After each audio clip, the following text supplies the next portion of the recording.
Fala, seja muito bem-vindo ou muito bem-vinda aqui a mais uma análise e vamos trazer hoje aqui mais um FII de papel, um FII de High Yield, dando continuidade aqui à nossa sequência. E esse FII tem pago altos dividendos, certo? E vamos ver hoje aqui é o PORD11, PORD11, que é o Polo CRI, administrado e gerido pela Polo Capital. E antes de iniciar, eu só quero lembrar que nada do que eu falar aqui é conselho de investimento ou recomendação de compra e venda, apenas uma opinião aqui que eu estou compartilhando com você para fins educativos. Então, vamos lá.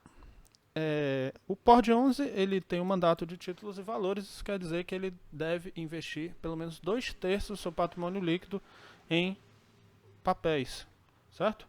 E o segmento dele é recebíveis imobiliários. Ele tem uma representação pequena no IFIX, né? O pessoal não deu nem nota aqui para ele está meio fora do radar aí, certo? E a data de IPO dele é de 2013, já tem muito histórico já na bolsa. 14/3/2013. E apesar disso, os investidores não dão aí muita atenção para ele. Vamos aqui ver melhor como é que se comportou a cotação no decorrer do tempo. Como a gente já sabe, FII de papel geralmente as cotações elas oscilam, mas na média elas andam de lado aí, até porque você não tem nenhum imóvel ali propriamente para ir valorizando com o tempo. Você tem uma dívida e você recebe os rendimentos dessa dívida. Mas a dívida em si, você não vai ter um ganho de capital, uma valorização do valor patrimonial. Aqui no caso, aí você tem uma cotação que andou de lado com o passar do tempo. Então você depende exclusivamente dos dividendos que são pagos num FII de papel. Então você precisa ter bons dividendos, né, para você ter ali no final das contas um ganho real, certo? Vamos ver aqui os dividendos que ele pagou nos últimos 12 meses, 10,11% e no último mês 0,99%. Então são dividendos altos, ele paga realmente bons dividendos, se a gente for ver, né? No último mês ele pagou 0,99, no mês passado 0,89, 0,85, 0,83, já chegou a 1,2, ele ficou oscilando aí nessa faixa de 0,80, já chegou a pagar 0,60, ele dá essa oscilada entre 0,70 e 0,90 até 1% ao mês. Foi o que ele tem oscilado aí no último ano, 2020. Esse período aqui ele pagou altíssimos dividendos, né, 5% ao mês. Né, talvez foi algum evento atípico aí do FII. Mas antes disso ele tem pago aí 0,70, 0,60, 0,80. Então ele realmente tem pago bons dividendos, como a gente pode ver aqui. Certo? Dividendos bem interessantes. Então, primeiro pilar aí dos dividendos já passou. Agora vamos ver o valor patrimonial dele. Como é que está o preço dele em relação ao valor patrimonial. Ele está com preço justíssimo, né? O PVPA 1, certo?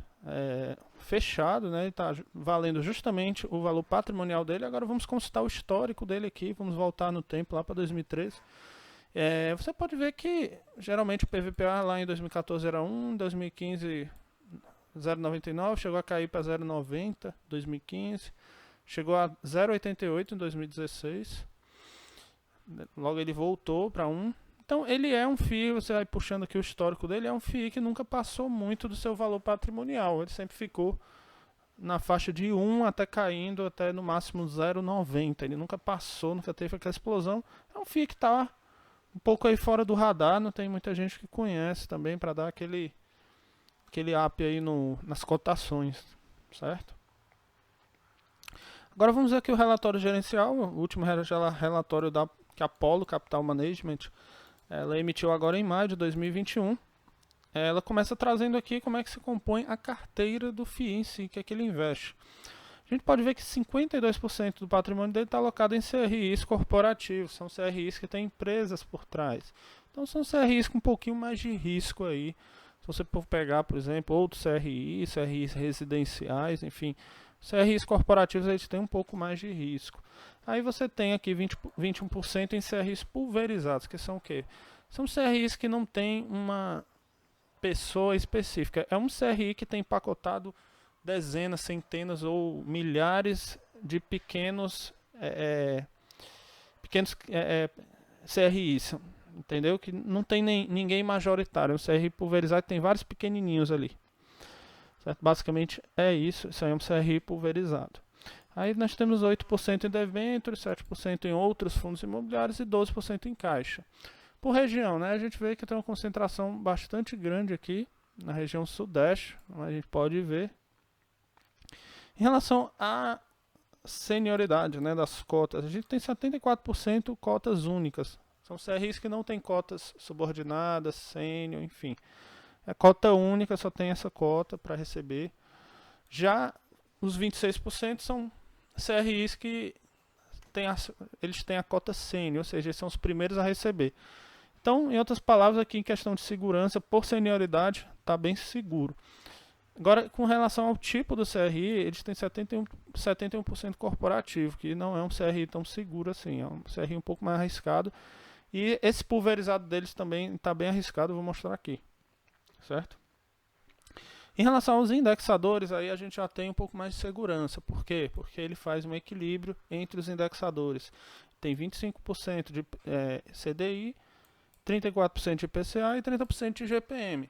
Então, na média, isso aí nós vamos ter uma segurança maior. Nós vamos ter uma oscilação menor, porque se fosse concentrado somente, vamos dizer, no IGPM, o GPM oscila muito. Né? Então, ele teria altos e baixos, altos e baixos. Como é que é equilibrado? Quando a inflação está alta, a Selic vai subindo e a inflação descendo. Então, eles vão meio que se balanceando. Então, você não vai ter ali grandes oscilações, né, nos rendimentos, você vai ter um rendimento mais previsível. Né? Você não vai... Em relação ao indexador, está bem seguro, certo? Aí a taxa média aqui do IGPM, a IGPM mais 8, 21% patrimônio líquido. Nós temos IPCA mais 7,5, 24% do portfólio, CDI mais 4,5%, aí nós temos 38% do portfólio, e assim vai. E o pré-fixado deles aqui está numa taxa de 10%, uma taxa fixa. 11%, que não é uma porcentagem muito grande ali, talvez só para garantir uma taxa fixa, né? 7,9% do portfólio. E eles têm 7,29% em outros fundos imobiliários. Agora ele fala aqui sobre os CRIs pulverizados dele, que são corresponde a 29% de toda a carteira, quase 30%, que é relativamente relevante aí, bem relevante. 89% desses CRIs pulverizados são residenciais, certo? Agora o fator aqui de risco é o LTV médio, certo? 76% de LTV é um pouco alto. Né? Desses CRIs pulverizados nós temos 76% de LTV alto. O que é o LTV? É a razão entre a garantia por trás desses CRIs, o valor da garantia e os próprios CRIs. Se nós temos um LTV de 50%, quer dizer que a garantia é o dobro do CRI, ou seja, se essa garantia for vendida, ela consegue cobrir o CRI. Que nós temos uma garantia que ela é de 76%. Quanto mais alto, mais arriscado. Se for acima de 50%, já é mais arriscado. Se for abaixo de 50%, já começa a ficar mais seguro. Aqui nós temos garantias que elas já são mais arriscadas aqui. O que mais a gente pode ver? Tem mais risco, né? Eles dizem baixo risco, mas pelo menos a LTV está bem arriscado. O que ele traz aqui, CRI corporativo, os tipos de garantia, né? A gente não vai entrar muito em detalhes nisso. E aqui ele traz a carteira, que eu queria por fim mostrar aqui a carteira de CRIs dele. Ele traz aqui os CRIs pulverizados, né? Número 2, número 21. Cada um desses CRIs pulverizados tem milhares, ou centenas, ou dezenas de outros CRIs pequenos que compõem o total desse CRI, por isso que ele é chamado pulverizado. Certo? A gente pode ver aqui que ele não tem muitos CRIs na carteira, pelo que a gente pode ver. Os CRIs corporativos aqui, eles são até bem distribuídos, são bem diversificados. Mas você não tem muito CRIs. Agora, em relação ao vencimento, a gente pode ver o que é o vencimento. Quanto mais longo o vencimento, mais arriscado, porque aí se aumentam as incertezas. Se eu tenho um vencimento daqui a 10 anos, eu tenho incerteza maior em relação a esse CRI do que eu tivesse um vencimento de 2 anos. Então, quanto maior o vencimento, mais arriscado. Certo? Ele não traz aqui um gráfico com o duration, que é o vencimento, né? Ele não traz aqui, eu botei um localizar aqui duration, vencimento. Ele traz vencimento individual de cada CRI, mas ele não traz um gráfico com a média de duration. Isso aí é importante ter. Eu não vi nesse FII, certo? Então é isso, para concluir aqui, esse FII, né, o PORD 11, é um FII que ele paga bons dividendos, ele é um FII que ele é bem equilibrado nos indexadores, isso traz uma boa segurança. Só que faltou aqui no relatório gerencial a questão do duration. Os LTVs que ele trouxe são dos pulverizados, que eu achei alto, arriscado. E, na minha opinião, existem FIIs de papel que pagam muito mais dividendo e que tem também um nível de risco alto, assim como esse tem também, certo? Então, na minha opinião, não faz sentido pelo risco que ele traz. Em relação ao retorno, risco-retorno, não faz sentido porque nós temos FIIs que tem uma rentabilidade até melhor que ele, com um risco talvez semelhante, certo? E o fato dele não trazer a informação básica como o duration, senti muita falta, não achei de forma alguma documento, então para mim não é interessante. Mas é uma opinião e não é uma recomendação de compra ou venda em momento algum, certo? Então é isso, espero que tenham gostado aí do vídeo. Se ficou alguma dúvida, deixa abaixo nos comentários. E não esqueça de baixar o nosso e-book gratuito Manual dos Fundos Imobiliários, que está na descrição do vídeo. Você pode clicar e baixar, que está muito bacana o e-book. Um abraço, até o próximo vídeo.